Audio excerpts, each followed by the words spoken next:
तो दोस्तों शुरू करते हैं आज की इस बड़ा न्यूज। पहली खबर जो आ रही है वो है बेंगलुरु से, जहां पर दो टीबीएम या टनल बोरिंग मशीन्स जो टनलिंग कर रही थी बेंगलुरु मेट्रो के underground stretch of pink line के लिए, वो काइंड ऑफ स्लो हो गई है। तो दोस्तों यहाँ पर टनल बोरिंग मशीन्स का इस्तेमाल किया जा रहा था मेट्रो बनाने के लिए कलीना से लेकर नगाहारा के बीच में। यहाँ पर हो ये गया है कि सॉफ्ट सॉइल के बदले में यहाँ पर रॉकी टेरेन मिला है टीबीएम को, जिसकी वजह से काइंड ऑफ आधे स्पीड पर टीबीएम को काम करना पड़ रहा है। दो टनल बोरिंग मशीन है, तुंगा और भद्रा, और ये काफी तेजी से काम कर रही है। वैसे 9 टीबीएम्स लगाए गए थे बेंगलुरु में, जिनमें से 7 अपना काम कंप्लीट कर चुकी है, तो ऐसा नहीं कि बहुत बड़ा इम्पेटस है, लेकिन यहाँ पर ऑब्वियसली थोड़ा स्लो डाउन देखने मिलेगा। ये वैसे बहुत कॉमन चीज भी है, कभी भी जब टनलिंग का ऑपरेशन किया जाता है ऐसे टीबीएम्स को यूज करते हुए, तो ऑब्वियसली टेरेन जो है वो ऊपर नीचे होता है, इसके बारे में पहले से भी पता होता है, और स्पीड जो है इसके हिसाब से और जो यूजेज ऑपरेशन है उसके हिसाब से चेंज भी करने पड़ते हैं। अगली खबर दोस्तों जो आ रही है वो है एयर एशिया से रिलेटेड, जहां पर इंडिया और मलेशिया के बीच में जो ये एयरलाइन कनेक्शन बनाती है, यहाँ पर एक न्यू रूट शुरू किया गया है। तो ये दोस्तों भुवनेश्वर से लेके कुआलालंपुर के बीच का एक रूट है, जिसकी इनॉग्रेल फ्लाइट की गई बीजू पटनायक एयरपोर्ट से। तो दोस्तों अभी अगर आप थोड़ा पैटर्न देखो पिछले 2-3 साल से, तो जो कई सारे इंटरनेशनल डेस्टिनेशंस है, कुआलालंपुर, बैंकॉक, थाईलैंड, वियतनाम, कई अफ्रीका के डेस्टिनेशंस, मिडिल ईस्ट में तो पहले भी था, तो ऐसे डेस्टिनेशंस अभी टियर 3 एंड टियर 2 सिटीज के अंदर जो नए एयरपोर्ट्स बने हैं वहां से भी कनेक्शंस होते हुए नजर आ रहे हैं। जिसका मतलब ये है कि अमाउंट ऑफ इंटरनेशनल ट्रैवल देश में से बहुत बढ़ रहा है, और इसके कारण जो है जो नीड्स एंड कहीं तो डिमांड्स है वो फुलफिल हो रही है एयरलाइंस के लिए भी। यहाँ पर दोस्तों वैसे पहले भी कुछ फ्लाइट चलती थी भुवनेश्वर से लेकर कुआलालंपुर तक, लेकिन रिसेंट में नहीं थी, और यहाँ पर अब ये शुरू हुई है एयर एशिया के द्वारा। अगली खबर दोस्तों आ रही है Indian Institute of Technology IIT Kanpur से रिलेटेड, जिन्होंने पार्टनरशिप की है defence research and development organisation DRDO के साथ में एक नया DRDO इंडस्ट्री एकेडमिया सेंटर बनाने के लिए। तो बेसिकली ये कैंपस इस तरीके से होगा जहाँ पर इंटरडिसिप्लिनरी रिसर्च की जा सकेगी नेक्स्ट जनरेशन डिफेंस टेक्नोलॉजीज के लिए। तो ऑब्वियसली यहाँ पर ये जो सेंटर होगा, यहाँ पर जो देश के अंदर डिफेंस कैपेबिलिटीज बढ़ रही है, चाहे वो मैन्युफैक्चरिंग के हिसाब से हो, न्यू रिसर्च हो, न्यू प्रोडक्ट्स वगैरह हो, वहां पर IIT के भी रिसर्चर्स का इस्तेमाल किया जाएगा। अगली खबर दोस्तों जो आ रही है वो है सरकार के द्वारा शेयर किए गए एक मेमो से रिलेटेड ऐसी कंपनीज के द्वारा जो यूनिकॉर्न्स है और काफी बड़ी कंपनीज है। बेसिकली यहाँ पर the department for promotion of industry and internal trade ने अप्रोच किया है बड़ी companies Apple, Tata group, Hyundai, Skoda, Maruti और यूनिकॉर्न्स जैसे बोट, मोजिक्स, मीशो, ईजमेट्रिक वगैरह, और इनको कहा है कि वो इंटरनली अपने कंपनीज के अंदर इंक्यूबेटिंग डिपार्टमेंट शुरू करें। अब इंक्यूबेटर्स बेसिकली इस तरीके के सेंटर्स होते हैं जहां पर कोई छोटी कंपनी है, छोटा स्टार्टअप है, स्टूडेंट्स के द्वारा कोई प्रोजेक्ट है जो आगे जाके एक बड़ा बिजनेस या बड़ा रिसर्च ले आ सकता है, इनको प्रमोट करने के लिए इंक्यूबेटर्स होते हैं। हर बड़े कॉलेज के अंदर वैसे इंक्यूबेशंस होते हैं, लेकिन यहाँ पर इंक्यूबेटर्स के अंदर होता ही है कि पैसे हो गए, रिसर्च हो गए, कनेक्शंस हो गए, नेटवर्क बनाना हो गया, ये सब चीजें की जाए। यहाँ पर एक मेमो भी दिया गया है किस तरीके से इनको बनाना चाहिए ये, और अगर ये कंपनीज ढंग से चीजें करती है तो हमें बहुत सारी बड़ी कंपनीज यहाँ पे निकलते हुए नजर आएगी। अगली खबर दोस्तों रिजर्व बैंक से आ रही है, जहां पर अब तक आप सभी लोगों ने खबर सुन ली होगी कि 100 टन ऑफ गोल्ड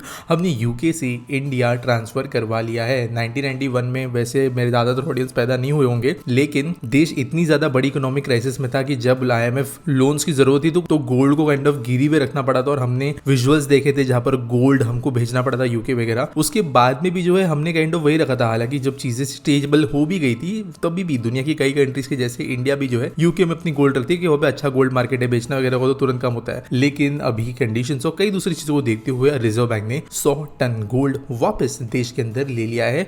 मुंबई और नागपुर के अंदर इनका स्टोरेज किया जाएगा रिजर्व बैंक के वॉल्ट्स में। अगली खबर दोस्तों जो आ रही है वो है यूपी से, जहां पर धीरे धीरे जो कई सारे टूरिस्ट डेस्टिनेशंस बढ़ रहे हैं यूपी में, तो वहां पर लग्जरी ऑप्शंस भी आना शुरू करने वाले हैं, और यहाँ पर मेजरली जो कई फोर्ट्स वगैरह है इनको भी कन्वर्ट किया जाएगा। बेसिकली डिसाइड किया गया है चुनर फोर्ट और पैलेस ऑफ मस्तानी, इनको कन्वर्ट किया जाएगा एज स्टे डेस्टिनेशंस, और ऐसे कई सारे वैसे दूसरे भी प्लेसेस है जिनको डिसाइड किया गया है कन्वर्ट करने के लिए। बड़ी इंडियन होटल कंपनी ताज, नीमराना, लीला होटल्स, ललित, ये सब जो है अभी यूपी में हेवीली इन्वेस्ट कर रहे हैं। अगली खबर दोस्तों ये पुणे मेट्रो से रिलेटेड, जहां पर पुणे मेट्रो को मिल गई है अपनी पहली मेट्रो रेल इनके लाइन 3 प्रोजेक्ट के लिए।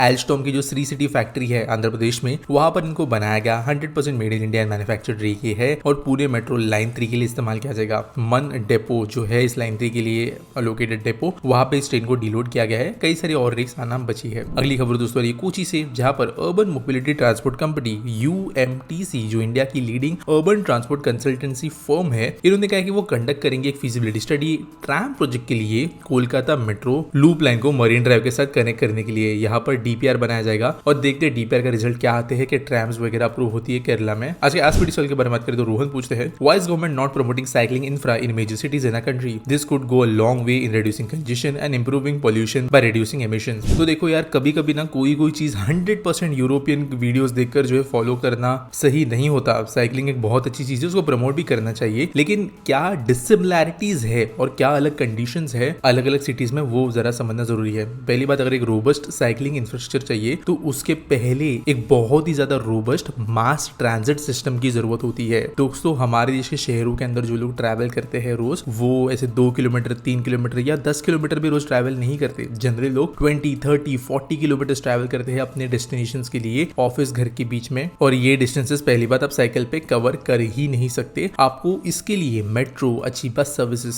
अच्छे खासे सबअर्बन ट्रेन्स, ये सब की जरूरत है।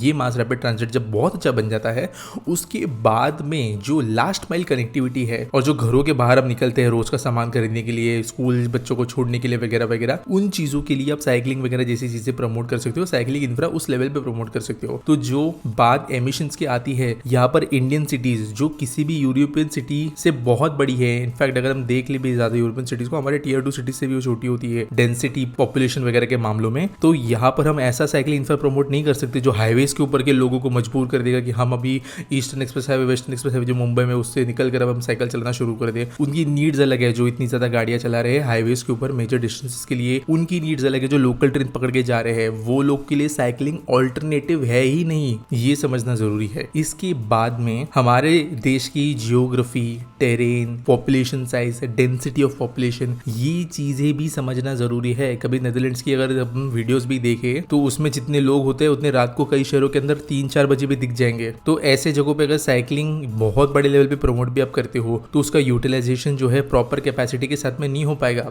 ये बात बहुत अच्छी है और बहुत सही भी है कि हम फिर भी साइकिलिंग इंफ्रा प्रोवाइड कराएं ताकि लास्ट माइल कनेक्टिविटी और नियर बाय कनेक्टिविटी के लिए ऑप्शन हो। मैं इसके ऊपर एक डिटेल वीडियो वैसे बनाऊंगा। उम्मीद करता हूं आपको वीडियो अच्छी लगी होगी। अगर आपके पास में कोई सवाल है तो वो कमेंट सेक्शन में पूछ सकते हो। अगर आपको कोई न्यूज सबमिट करनी है तो उसके लिए भी आपको डिस्क्रिप्शन में लिंक मिल जाएगा, तो सबमिट वहां से कर सकते हो। मिलेंगे अगले वीडियो।